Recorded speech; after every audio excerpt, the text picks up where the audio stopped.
ഗുരുർബ്രഹ്മാ ഗുരുർവിഷ്ണു ഗുരുർദേവോ മഹേശ്വരാ ഗുരുർ സാക്ഷാൽ പരബ്രഹ്മം തസ്മൈ ശ്രീ ഗുരവേ നമഃ. ഓം ശ്രീ ഗുരവേ നമഃ. ഓം ശ്രീ ഗുരുഭ്യോ നമഃ. 2025 മാർച്ച് 2 മുതൽ 8 വരെ, അതായത് മലയാള വർഷം 1200 ആണ്ട്, കുംഭം 18 മുതൽ 24 വരെയുള്ള വാരഫലമാണ് പറയാൻ പോകുന്നത്. ആദ്യമായി മേടക്കൂറിൻ്റെ ഫലങ്ങളാണ്. അശ്വതി, ഭരണി, കാർത്തികയുടെ ആദ്യപാദം എന്നീ നക്ഷത്ര സമൂഹങ്ങളാണ് മേടക്കൂറിലുള്ളത്. ഇവർക്ക് ധനസ്ഥാനത്ത് വ്യാഴവും സഹോദരസ്ഥാനത്ത് കുജനും ലാഭസ്ഥാനത്ത് ശനിയും രവിയും വ്യയസ്ഥാനത്ത് ശുക്രനും ബുധനും സഞ്ചരിക്കുന്ന സമയമാണ്. ആഗ്രഹ സാഫല്യവും സന്തോഷവും ഉണ്ടാകും. ശത്രുഭയത്തിനും ധനനഷ്ടത്തിനും സാധ്യതയുണ്ട്. വാക്കുപാലിക്കാൻ സാധിക്കും. വസ്ത്രാഭരണാദികൾക്കായി ധനം വ്യയം ചെയ്യേണ്ടി വരും. കാര്യലാഭവും കീർത്തിയും ഉണ്ടാകും. കർമ്മപുഷ്ടി ഉണ്ടാകും. അനുഭവഗുണം വർദ്ധിക്കും. ദോഷപരിഹാരാർത്ഥം ശ്രീകൃഷ്ണപ്രീതിയും സർപ്പദൈവ പ്രീതിയും വരുത്തുക. അടുത്തത് ഇടവക്കൂറിൻ്റെ ഫലങ്ങളാണ്. കാർത്തിക മുക്കാൽ, രോഹിണി, മകയിരം ആദ്യത്തെ പകുതി എന്നിവയാണ് ഇടവക്കൂറിലുള്ളത്. ഇവർക്ക് ജന്മത്തിൽ വ്യാഴവും ധനസ്ഥാനത്ത് കുജനും കർമ്മസ്ഥാനത്ത് രവിയും ശനിയും ലാഭസ്ഥാനത്ത് ബുധനും ശുക്രനും സഞ്ചരിക്കുന്ന സമയമാണ്. സ്ഥാനചലനത്തിന് സാധ്യത കാണുന്നു. ധനത്തിനും വിദ്യയ്ക്കും തടസ്സമുണ്ടാകും. സർക്കാരിൽ നിന്ന് ദോഷാനുഭവങ്ങൾക്ക് സാധ്യത. കർമ്മരംഗത്ത് അധ്വാനം വർദ്ധിക്കുമെങ്കിലും കീർത്തി സമ്പാദിക്കാൻ സാധിക്കും. സിനിമ, സീരിയൽ രംഗത്ത് പ്രവർത്തിക്കുന്നവർക്ക് അംഗീകാരത്തിന് സാധ്യത കാണുന്നുണ്ട്. ദോഷപരിഹാരാർത്ഥം മഹാവിഷ്ണു പ്രീതി, സുബ്രഹ്മണ്യ പ്രീതി, ശാസ്താപ്രീതി എന്നിവ വരുത്തുക. അടുത്ത മിഥുനക്കൂറിൻ്റെ ഫലങ്ങളാണ്. മകയിരം, തിരുവാതിര, പുണർദം മുക്കാൽ എന്നിവയാണ് മിഥുനക്കൂറിലുള്ളത്.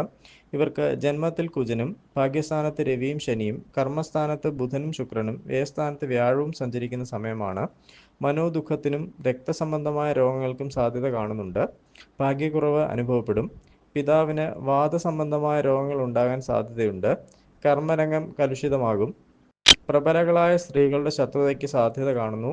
കഠിന ദുഃഖവും യാത്രാക്ലേശവും ഉണ്ടാകാം. ദോഷപരിഹാരാർത്ഥം ശിവപ്രീതി, ശാസ്താപ്രീതി, മഹാവിഷ്ണു പ്രീതി, സുബ്രഹ്മണ്യ പ്രീതി എന്നിവ വരുത്തുക. അടുത്തത് കർക്കിടകക്കൂറിൻ്റെ ഫലങ്ങളാണ്. പുണർദം അവസാന പാദം, പൂയം, ആയില്യം എന്നിവയാണ് കർക്കിടകക്കൂറിലുള്ളത്. ഇവർക്ക് അഷ്ടമത്തിൽ ശനിയും സൂര്യനും ഭാഗ്യസ്ഥാനത്ത് ബുധനും ശുക്രനും ലാഭസ്ഥാനത്ത് വ്യാഴവും വ്യയസ്ഥാനത്ത് കുജനും സഞ്ചരിക്കുന്ന സമയമാണ്. കാര്യതടസ്സവും അധികാരികളുടെ അപ്രീതിയും നേരിടേണ്ടതായി വരും. ദാമ്പത്യ സൗഖ്യവും ധർമ്മപ്രവർത്തികളിലുള്ള താൽപ്പര്യവും വർദ്ധിക്കും. വായു സംബന്ധമായ രോഗങ്ങളാൽ ബുദ്ധിമുട്ട് അനുഭവിക്കേണ്ടതായി വരും. ഭാഗ്യക്കുറവ് അനുഭവപ്പെടും. വസ്ത്രാഭരണ ലാഭം ഉണ്ടാകും. വരവ് പോലെ തന്നെ ചെലവും വർദ്ധിക്കും. ദോഷപരിഹാരാർത്ഥം ശിവപ്രീതി, ശാസ്താപ്രീതി, ശ്രീകൃഷ്ണപ്രീതി, സുബ്രഹ്മണ്യപ്രീതി എന്നിവ വരുത്തുക. അടുത്തത് ചിങ്ങക്കൂറിൻ്റെ ഫലങ്ങളാണ്. മകം, പൂരം, ഉത്രം, ആദ്യപാദം എന്നിവയാണ് ചിങ്ങക്കൂറിലുള്ളത്. ഇവർക്ക് കളത്രസ്ഥാനത്ത് ശനിയും സൂര്യനും അഷ്ടമത്തിൽ ശുക്രനും ബുധനും കർമ്മസ്ഥാനത്ത് വ്യാഴവും ലാഭസ്ഥാനത്ത് കുജനും സഞ്ചരിക്കുന്ന സമയമാണ്. ദാമ്പത്യ സൗഖ്യം കുറയും. യാത്രാക്ലേശം, വിദേശയാത്രയ്ക്ക് ബുദ്ധിമുട്ടുകൾ എന്നിവ നേരിടേണ്ടതായി വരും. ഭാര്യയ്ക്ക് അസുഖങ്ങൾക്ക് സാധ്യത. ഗൃഹോപകരണങ്ങൾ വാങ്ങുകയും അലങ്കാരം വർദ്ധിപ്പിക്കുകയും ചെയ്യും. സന്താന ലാഭവും കാര്യവിജയവും ഉണ്ടാകും. കർമ്മഗുണം കുറയും. ഭൂമി, ഗൃഹം എന്നിവ കൈവശം വന്നു ചേരാൻ ഇടയുണ്ട്. ദോഷപരിഹാരാർത്ഥം ശിവപ്രീതി, മഹാവിഷ്ണു പ്രീതി, ശാസ്താപ്രീതി എന്നിവ വരുത്തുക. അടുത്തത് കന്നിക്കൂറിൻ്റെ ഫലങ്ങളാണ്. ഉത്തരം മുക്കാൽ, അത്തം, ചിത്തിരയുടെ ആദ്യത്തെ പകുതി എന്നിവയാണ് കന്നിക്കൂറിലുള്ളത്. ഇവർക്ക് ശത്രുസ്ഥാനത്ത് ശനിയും രവിയും കളത്രസ്ഥാനത്ത് ബുധശുക്രന്മാരും ഭാഗ്യസ്ഥാനത്ത് വ്യാഴവും കർമ്മസ്ഥാനത്ത് കുജനും സഞ്ചരിക്കുന്ന സമയമാണ്.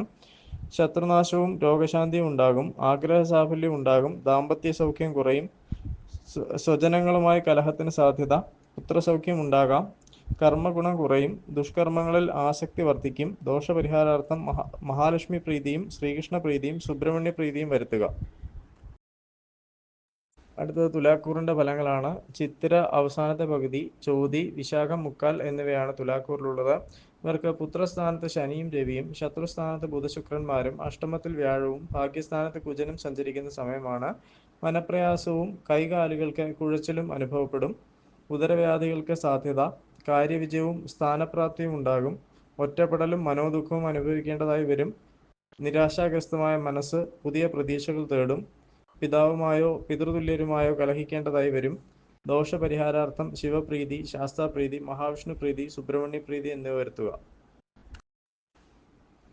അടുത്തത് വൃശ്ചികക്കൂറിൻ്റെ ഫലങ്ങളാണ്. വിശാഖം അവസാന പാദം, അനിഴം, തൃക്കേട്ട എന്നിവയാണ് വൃശ്ചികക്കൂറിലുള്ളത്. ഇവർക്ക് സുഖസ്ഥാനത്ത് രവിയും ശനിയും, പുത്രസ്ഥാനത്ത് ബുധനും ശുക്രനും, കളത്രസ്ഥാനത്ത് വ്യാഴവും, അഷ്ടമത്തിൽ കുജനും സഞ്ചരിക്കുന്ന സമയമാണ്.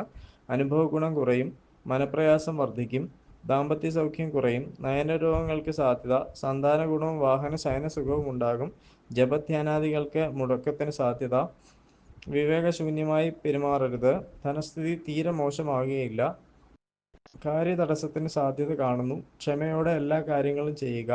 ദോഷപരിഹാരാർത്ഥം ശിവപ്രീതിയും ശാസ്താപ്രീതിയും ശ്രീകൃഷ്ണപ്രീതിയും വരുത്തുക. അടുത്തത് ധനുക്കൂറിൻ്റെ ഫലങ്ങളാണ്. മൂലം, പൂരാടം, ഉത്രാടം, ആദ്യപാദം എന്നിവയാണ് ധനുക്കൂറിലുള്ളത്. ഇവർക്ക് സഹോദരസ്ഥാനത്ത് രവിയും ശനിയും, സുഖസ്ഥാനത്ത് ശുക്രനും ബുധനും, ശത്രുസ്ഥാനത്ത് വ്യാഴവും, കളത്രസ്ഥാനത്ത് കുജനും സഞ്ചരിക്കുന്ന സമയമാണ്. ഗ്രഹവാഹനാദി സൗഖ്യവും ആരോഗ്യഗുണവും ഉണ്ടാകും. അനുഭവ ഗുണം വർദ്ധിക്കും. അധികാര സ്ഥാനപ്രാപ്തിയും ബന്ധുക്കൾക്ക് അഭിവൃദ്ധിയും ഉണ്ടാകും. യാത്രാഗുണം ഉണ്ടാകും. വിദ്യാഗുണം കാണുന്നു. ശത്രുശല്യം വർദ്ധിക്കും. ദാമ്പത്യ സൗഖ്യം കുറയും. കുടുംബകലഹത്തിനുള്ള സാഹചര്യങ്ങളിൽ നിന്ന് ഒഴിഞ്ഞു നിൽക്കുക. ദോഷപരിഹാരാർത്ഥം മഹാവിഷ്ണു പ്രീതിയും സുബ്രഹ്മണ്യ പ്രീതിയും വരുത്തുക. അടുത്തത് മകരക്കൂറിൻ്റെ ഫലങ്ങളാണ്. ഉത്രാടം മുക്കാൽ, തിരുവോണം, അവിട്ടം ആദ്യത്തെ പകുതി എന്നിവയാണ് മകരക്കൂറിലുള്ളത്. ഇവർക്ക് ധനസ്ഥാനത്ത് രവിയും ശനിയും, സഹോദരസ്ഥാനത്ത് ബുധനും ശുക്രനും, പുത്രസ്ഥാനത്ത് വ്യാഴവും, ശത്രുസ്ഥാനത്ത് കുജനും സഞ്ചരിക്കുന്ന സമയമാണ്. വിദ്യാതടസ്സത്തിന് സാധ്യത, ധനവരവ് തടസ്സപ്പെടും, ശത്രുശല്യം ഉണ്ടാകും, സഹോദരങ്ങളുമായി കലഹത്തിന് സാധ്യത, ഉദരവൈഷമ്യങ്ങൾ ഉണ്ടായേക്കാം, ഐശ്വര്യവും ആജ്ഞാശക്തിയും വർദ്ധിക്കും, മൗലികമായ ആശയങ്ങൾ നടപ്പിൽ വരുത്തും, സ്വല്പം ക്ലേശിച്ചാലും കാര്യങ്ങൾ അനുകൂലമായി തീരും. ദോഷപരിഹാരാർത്ഥം ശിവപ്രീതി, ശ്രീകൃഷ്ണപ്രീതി, ശാസ്താപ്രീതി എന്നിവ വരുത്തുക. അടുത്തത് കുംഭക്കൂറിൻ്റെ ഫലങ്ങളാണ്. അവിട്ടം അവസാന പകുതി, ചതയം, പൂരിട്ടാതി മുക്കാൽ എന്നിവയാണ് കുംഭക്കൂറിലുള്ളത്. ഇവർക്ക് ജന്മത്തിൽ ശനിയും രവിയും, ധനസ്ഥാനത്ത് ബുധനും ശുക്രനും, സുഖസ്ഥാനത്ത് വ്യാഴവും, പുത്രസ്ഥാനത്ത് കുജനും സഞ്ചരിക്കുന്ന സമയമാണ്. ശരീരസുഖം കുറയും. കോപം നിയന്ത്രിക്കണം. ധനസ്ഥിതി മോശമായിരിക്കുകയില്ല. വിദ്യാഗുണം പ്രതീക്ഷിക്കാം. അനുഭവഗുണം കുറയും. മനസ്വസ്ഥത കുറയും. ശൂലരോഗങ്ങൾക്ക് സാധ്യത. സന്താനങ്ങളെ ഓർത്ത് വ്യാകുലപ്പെടേണ്ടതായ അവസ്ഥയുണ്ടാകാം. ദോഷപരിഹാരാർത്ഥം ശിവപ്രീതി, ശാസ്താപ്രീതി, മഹാവിഷ്ണുപ്രീതി, സുബ്രഹ്മണ്യപ്രീതി എന്നിവ വരുത്തുക. അടുത്തത് മീനക്കൂറിൻ്റെ ഫലങ്ങളാണ്. പൂരിട്ടാതി അവസാന പാദം, ഉത്രട്ടാതി, രേവതി എന്നിവയാണ് മീനക്കൂറിലുള്ളത്. ഇവർക്ക് ജന്മത്തിൽ ബുധശുക്രന്മാരും, സഹോദരസ്ഥാനത്ത് വ്യാഴവും, സുഖസ്ഥാനത്ത് കുജനും, വ്യയസ്ഥാനത്ത് ബുധനും രവിയും സഞ്ചരിക്കുന്ന സമയമാണ്. അനുഭവ ഗുണം ഉണ്ടാകും. ആരോഗ്യവും സൗന്ദര്യവും വർദ്ധിക്കും. വാക്കുകൾ സൂക്ഷിച്ച് പ്രയോഗിക്കണം. കാര്യതടസ്സം ഉണ്ടാകും. ഇഷ്ടജനങ്ങളുടെ വിയോഗം മനസ്സിനെ അലട്ടും. നയനരോഗങ്ങൾക്ക് സാധ്യത കാണുന്നു. വിദ്യാർത്ഥികൾ അലസത ഒഴിവാക്കുക. ദോഷപരിഹാരാർത്ഥം ശിവപ്രീതി, ശാസ്താപ്രീതി, മഹാവിഷ്ണുപ്രീതി, സുബ്രഹ്മണ്യപ്രീതി എന്നിവ വരുത്തുക.